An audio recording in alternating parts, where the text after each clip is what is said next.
Notre maison brûle. Et nous regardons ailleurs. Make our planet great again. How dare you? People are dying. Entire ecosystems are collapsing. How dare you? Nous ne pourrons pas dire que nous ne savions pas. Bonjour, je m'appelle Lucas Caltriti, je suis journaliste, vous écoutez Y'a le feu au lac, le podcast qui décortique ce que l'on croit savoir sur l'écologie. Dans ce 9e numéro, je vais vous parler de vacances.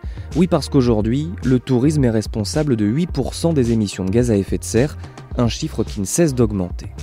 Pour aller entendre les cigales, bronzer sur une plage paradisiaque ou rester à l'ombre des cocotiers, eh bien il faut très souvent partir loin, faire beaucoup de routes ou prendre l'avion, et on a aussi peut-être un peu tendance à se lâcher. C'est pour ça que je me pose cette question aujourd'hui, peut-on être écolo et partir en vacances ?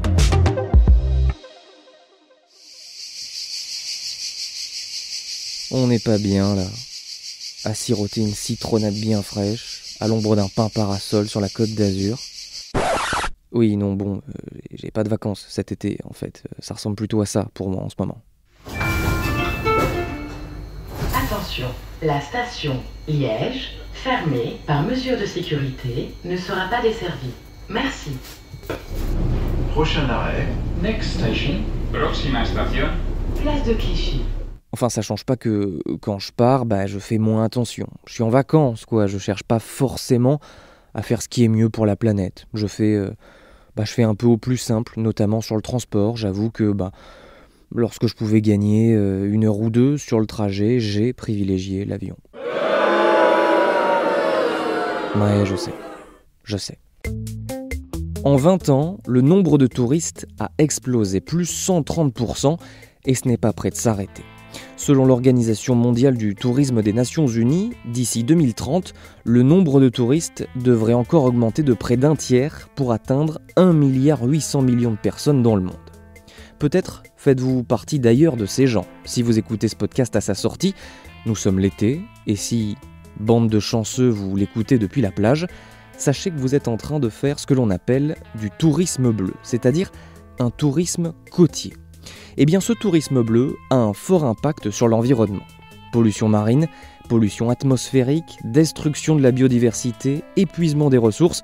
Oui, ça fait tout de suite moins rêver que sable fin, soleil, farniente et baignade, n'est-ce pas ? Mais pourtant, tout ça est bien lié. Un rapport publié en juin 2019 par l'ONG Éco-Union, l'IDRI, l'Institut du développement durable et des relations internationales, ainsi que l'ADEME, l'Agence de la transition écologique, alerte sur ces effets du tourisme bleu. 2 modes de vacances sont notamment identifiés comme problématiques. Tout d'abord, les croisières, avec des paquebots très polluants, rejetant du CO2, des oxydes d'azote ou de soufre. Et puis les grands hôtels et les resorts, accusés par exemple de gaspiller l'eau, l'énergie et la nourriture. Jérémy Foss est président de l'ONG Éco-Union et c'est lui qui a coordonné cette étude. Il estime que le tourisme bleu menace absolument tous les espaces côtiers et que ce sont donc des zones à protéger. Évidemment, on voit une différence entre les zones ou les pays ou les villes qui ont une capacité administrative, économique de pouvoir gérer relativement bien ces flux de personnes, donc avec des moyens de traitement des eaux, traitement des déchets, etc., relativement bien mis en place, notamment ceux qui ont mis en place un impôt touristique, l'écotaxe touristique, qui permet quelque part de financer et de réduire cet impact environnemental, en tout cas de le gérer le mieux possible. Mais c'est évidemment pas le cas des zones des pays émergents ou en voie de développement, qui sont notamment ce qu'on appelle les États insulaires, dans les Caraïbes et ailleurs, dans l'océan Indien, qui sont des pays qui ont relativement peu de capacité de gestion de ces impacts environnementaux, et qui finalement attirent de plus en plus de voyageurs, ou attirer de plus en plus de voyageurs, et vont attirer de nouveau, je pense, de plus en plus de voyageurs une fois que la situation sanitaire sera améliorée, et qui n'ont pas la capacité, même politique, de pouvoir gérer ces flux touristiques, parce qu'ils dépendent quasiment exclusivement de cette économie touristique. Le problème, c'est que ces destinations commencent, ou du moins commençaient avant la crise du Covid, à être prisée des touristes. De nombreuses régions dans le monde qui sont très attirantes. On pourrait parler évidemment de Madagascar, on pourrait parler du Mozambique, on pourrait parler de pays qui sont quelque part peu connus, relativement vierges du tourisme de masse en tout cas, et qui ont des attraits environnementaux assez extraordinaires et qui étaient en train d'ailleurs de devenir des zones de plus en plus touristiques avec une massification potentielle via l'arrivée de grands opérateurs internationaux qui ont une force de frappe économique énorme dans des zones qui sont quand même déprimées, donc, et qui ont besoin de créer de l'emploi et qui ont besoin de créer un certain développement économique. Donc il y a de nombreuses zones sensibles. Le Cap Vert aussi est une zone sensible qui est devenue très très intéressante pour les tours opérateurs et notamment pour les touristes parce que voilà, il y a des attraits assez extraordinaires. Donc au niveau mondial, il y a des zones qui sont à surveiller quelque part. Et évidemment en France aussi, on a des zones qui sont encore des espaces naturels qui sont relativement préservés, soit parce que ils étaient difficilement accessibles, vous n'avez pas les installations indispensables à un développement touristique de masse, soit parce que les tendances faisaient que peut-être aller dans les campagnes ou des zones plus rurales en France n'était pas très intéressante si on pouvait prendre l'avion et aller aux Baléares pour une centaine d'euros. Donc il y a des espaces qui vont émerger, hein. Certains qu'on connaît, certains qu'on connaît pas encore.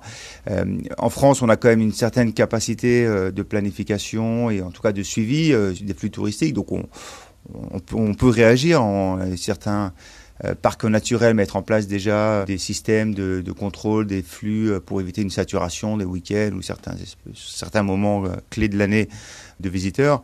Donc on a des mécanismes qui sont mis en place.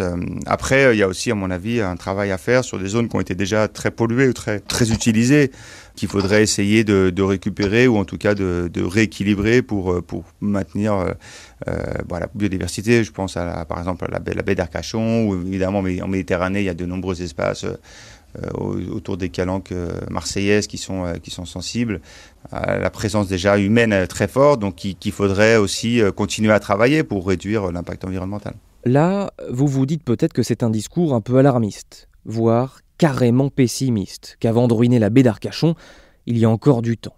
Peut-être. Oui, peut-être.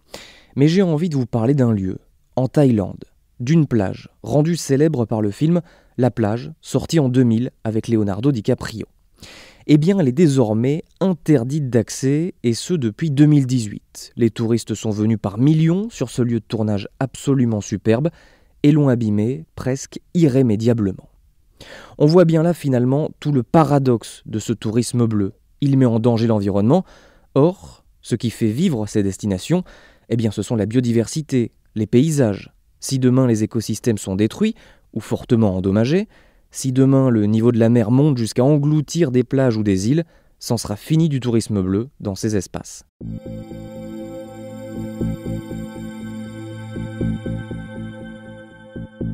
Bon, mais maintenant, évoquons le point très négatif du tourisme sur le plan des émissions de gaz à effet de serre.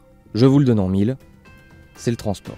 Il va falloir faire une réflexion très forte sur l'impact de l'aviation et aussi notamment du phénomène des compagnies à bas coût qui ont accéléré la massification du tourisme avec la possibilité de voyager pour des prix dérisoires, avec un impact environnemental énorme. Le principal impact à l'heure actuelle du tourisme international, en tout cas sur l'environnement, c'est les émissions carbone liées à l'utilisation de l'aviation. Et ça, on sait que dans les 10-20 prochaines années, on ne sera pas capable de réduire les émissions carbone des avions. On n'a pas la technologie à l'heure actuelle, on l'aura peut-être dans 20 ans, mais pas avant. Donc il va falloir qu'on voyage de manière différente. Et le train, on a la chance en Europe, en tout cas en France notamment, d'avoir un réseau de trains de relativement bonne qualité.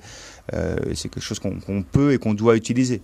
Oui, Jérémy Foss a tout à fait raison. 3/4 des émissions de gaz à effet de serre du tourisme sont dues au transport, principalement à l'avion. Bon, mais alors, si j'ai envie de partir au bord de mer, tout en respectant l'environnement, qu'est-ce que je peux faire ? Privilégier des modes de transport doux, le train notamment, ou en tout cas des destinations qui sont relativement proches. Après, ça dépend de la voiture. Il y a des voitures, si on a une voiture électrique, évidemment, on n'a pas le même impact que si on a un vieux diesel d'il y a une quinzaine d'années. Mais au-delà du mode de transport, c'est aussi quel type d'expérience on cherche. On peut évidemment partir dans un resort, dans un hôtel balnéaire 3, 4, 5 étoiles, consommer énormément de produits importés et faire des activités ludiques basées sur l'énergie fossile, des motos de mer, etc., etc. Ou on peut choisir d'aller dans un camping naturel sur lequel on a un impact environnemental très faible, de faire des activités qui nécessitent pas d'énergie fossile, de consommer des produits locaux, de visiter les alentours. On doit trouver des modes différents d'utilisation de ce temps de loisir. Là, vous allez me dire, Lucas, tu nous fais un épisode sur les vacances et tu ne parles que de tourisme bleu. C'est pas très sérieux. Oui, vous avez tout à fait raison. Pour être relativement complet, abordons les vacances d'hiver. Ouest-France, 8 février 2020, transport polluant, impact sur la faune, le ski est-il l'ennemi de l'environnement ? Entre la pollution des voitures, les nuisances sur la faune et la destruction de la flore, les stations de ski enregistrent une empreinte écologique loin d'être blanche comme neige. Outre le transport, les aménagements des pistes de ski et l'enneigement prolongé ne font pas du bien à la végétation. Les animaux sont aussi victimes des sports d'hiver. Courtney Larson, chercheuse à l'Université du Colorado, parle dans l'article de fragmentation de l'habitat d'une partie de la faune. La construction de routes et d'infrastructures, la coupe d'arbres et l'entretien des pistes détruisent l'habitat sous la neige où de petits mammifères trouvent refuge. En 2008, par exemple, une étude de l'Université de Berne a également montré que les tétraslyres vivant dans les Alpes suisses étaient moitié moins nombreux dans les domaines skiables qu'ailleurs. Et ce petit coq montagnard n'est pas le seul touché, évidemment. Les lièvres et les chamois sont aussi affectés par l'activité humaine en montagne l'hiver, mais dans une moindre mesure, car ils ont des habitats plus vastes. Cette étude, très précise, a été menée sous la direction de Raphaël Arletta, professeur en biologie de la conservation, et après la publication de ses travaux, le chercheur a demandé que soient créées à travers les Alpes des zones d'hivernage, c'est-à-dire de petites réserves de quelques hectares, à l'intérieur desquelles toute présence humaine serait proscrite pendant les mois de très grand froid pour que les animaux soient tranquilles. Bon, et puis pour résumer, comment faire pour partir en vacances tout en étant respectueux vis-à-vis de l'environnement ? Déjà, vous l'aurez compris, attention à votre moyen de transport. Privilégiez le train, le car, le vélo même, pourquoi pas, avant la voiture ou l'avion. Si vous prenez l'avion, l'ADEME recommande, dans une note de juin 2020, de respecter un ratio entre la distance parcourue et la durée du séjour, au moins 1 jour sur place par heure de vol aller ou retour. Concrètement, si le vol dure 5 heures à l'aller et 5 heures au retour, restez au moins 10 jours sur place. Ensuite, au moment de choisir votre logement, vous pouvez suivre les labels. L'écolabel, la clé verte, l'écogite ou encore Gîte Panda. Tous indiquent un engagement dans une démarche de protection de l'environnement. Il existe aussi le label Pavillon bleu pour les stations balnéaires et Flocon vert pour celles en montagne. Là, vous saurez que la ville mène une politique de développement touristique durable. Et enfin, une fois sur place, limitez vos déplacements en voiture, évitez certaines activités comme le canyoning, le canoë-kayak, le quad, le jet ski, l'ULM, qui sont polluants ou peuvent déranger les animaux sauvages. Où que vous soyez, si vous êtes fumeur, pensez à prendre un cendrier de poche. Et à la plage, ne mettez pas de protection solaire juste avant de rentrer dans l'eau. Elle n'aura pas le temps de pénétrer la peau et va former un écran à la surface de l'eau, ce qui aura pour conséquence de ralentir la photosynthèse des végétaux sous-marins.